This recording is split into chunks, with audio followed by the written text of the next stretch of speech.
Okay, now that we have accomplished our first layer of watercolor, or the wash, which is very watered down pigmented watercolor, we are now going to start to develop the layers of opacity. Okay, just like we did with our sphere, we built up those nice, bold, vibrant colors, and now we're going to have to do that on here, and we want it to be as realistic as possible.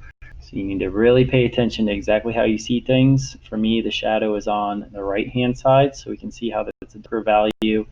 And on the right-hand side, pay attention to those highlighted areas. Pay attention to where the darkness is on the copperish gold segment of the spout, and so on. Okay. So I'm going to place it in the position how I see it. And once we have the wash complete, now you're going to start to utilize a full range of brushes, with smaller brushes for detailed, more medium-sized brushes for bigger areas, but still might use your best brush, but that all depends on your object. But once you start to get down to the nitty-gritty little smaller things, you'll definitely want to utilize your pointed tip brushes and the smaller brush as well. All right, so let's go ahead and get to it. I'm going to grab this brush here. I'm going to start with water. Always want to make sure you're starting with water. And now we're just going to understand that we're doing kind of the same thing again, but with more pigment and less water, and make it nice, bold, and opaque. But understanding that you do not want to lose that idea of your highlight. So my highlights for my perspective of my oiling can are on the left-hand side, and I have more shadows on the right-hand side. With the shadows, I'm going to use complementary colors. So the complementary color to the orange is going to be blue. But remember, I did add a little bit of red into that orange. So I'm going to add green as well. So when you have an intermediate tertiary color, it always consists of two colors, red, orange. So then the complementary color would be blue, green. So I've developed some of those values here. Mix that in. You can already start to see how that's becoming a less intense color and more towards the neutral side. Figure out exactly where those kind of values are located. I'm going to do a light layer of this darker value and then layer some more red on top of it. So that's the beauty of watercolor. You're able to develop all these luscious layers and have them mix through the use of layering, and not always just through the use of mixing them on your palette. So you can already start to see how I'm developing those darker values. Okay, so I've got that placement there. I've got a shot of dark. This is a reflective kind of metallic object, so the highlights and shadows are going to be very aggressive compared to like a smoother object such as the sphere that I already painted. Okay, got some more darkness down here. So right now I'm just placing the idea of where values are located.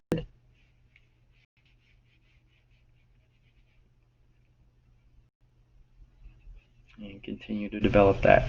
Now I'm going to come in, clean brush, because I'm going into my pure colors. Grab some of my orange. Remember, I think that this oiling can is a little bit on the red orange side, so once again, clean my brush off. Grab a little bit of red. We want orange to be the dominant color.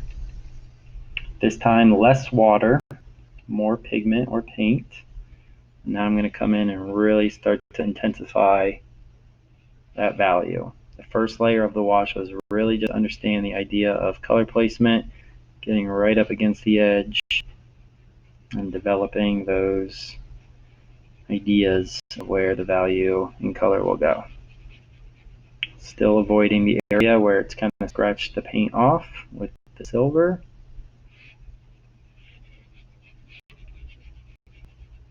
Grabbing some more paint. Once again, less water this time around, and you can already see how more vibrant and intense that color is. And we're really going to need that, just like we did on our sphere, to help develop this into a realistic drawing onto our two-dimensional paper.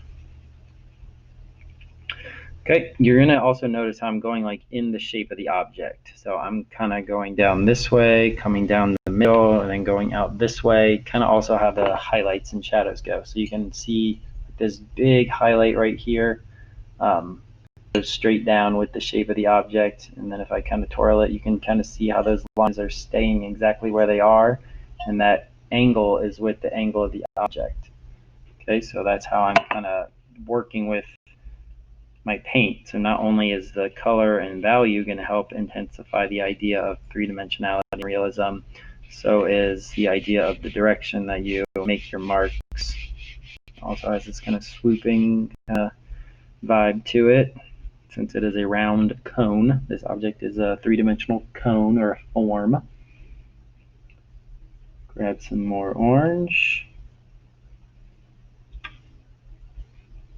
Grab some more red. I ran out of paint, which is perfectly fine. I think I went a little too red that time, so scrape off as much paint as I can. Clean my brush off because I got to go back into my orange. Grab more orange this time to counteract that red.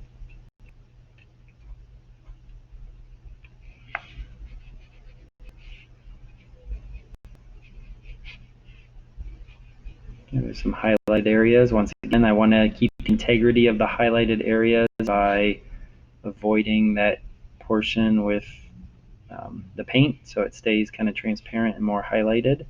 But there are some nice little spots of darkness there. Some darkness right here.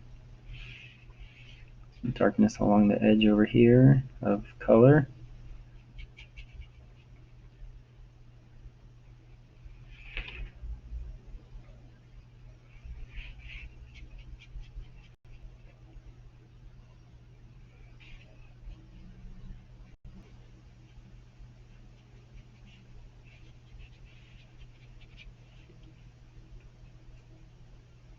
Grab some more water to start having my paint flow a little bit more and cover more area in a more quickly timed fashion. And keep developing. Okay, I'm going to do the same thing with my silver. I'm going to do the same thing with my little spout up there with the brownish yellow gold color. And then I'm also going to keep developing the ground plane as well and start to introduce a shadow. So I'm going to go ahead and pause the video now, and then I'll do a continuation video of me working and not talking, and you can just kind of watch and see how it's all played out, because I think we already have a good gist of how this is going to break down. You're already starting to see how I'm developing the opacity, but I'm still avoiding the spots that have highlights and avoiding the other areas that are containing different colors. Paying attention to edge. Remember, we never want to work wet next to wet, because if my background's wet and my object is wet, then that color will start to bleed into one another, and we want to keep the integrity of the edge to make sure it looks super realistic. Like here, you can see the harsh edge of the orange separated from the dark brown. So we're able to do that when one is wet and one is dry, but if they're both wet, they're going to start to bleed into one another, and we need to avoid those mistakes. Okay, especially with watercolor, because it is hard to eliminate some of those mistakes. So I'm going to continue to develop my darker values, mixing my blue greens with my red oranges, understanding where those darker values are, start to come in with more intense blacks and develop those silver kind of areas on my oiling can, and then mix more brown, yellows, and touch of blacks, and maybe even violet, because violet is a complementary color to yellow to develop those darkness areas. I'm really going to try my hardest to avoid using black as much as possible and really focus on these complementary colors, just like we did on the sphere, to develop a three-dimensional object on a two-dimensional surface. All right, so stay tuned for my next video of me painting some more and kind of follow along. I know we are all doing different objects, but hopefully the skills that I'm teaching you now with these videos are kind of being able to be relayed into the objects you're doing with watercolor and understanding how to develop three-dimensionality on paper.